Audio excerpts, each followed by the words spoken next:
just love to congratulate the one and only Peter Shalulile bathi phakamisa u7 phakamisa inombolo for like scoring 130 goals in PSL. He's a top goal, he's an all-time top goal scorer in the history of PSL. So let's clap hands for him. Even though they call it it was in like best way to break a record, because I had to go into Super Sport that and I'm confident that guy who was playing for Ipere. He was like, now line, but line.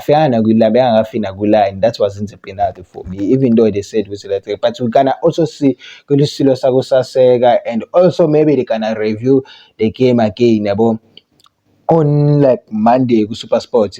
So yeah, congratulations. Other than that, yeah, congratulations to Peter Shalulile for breaking the record with a penalty. And yeah, man, Shalulile.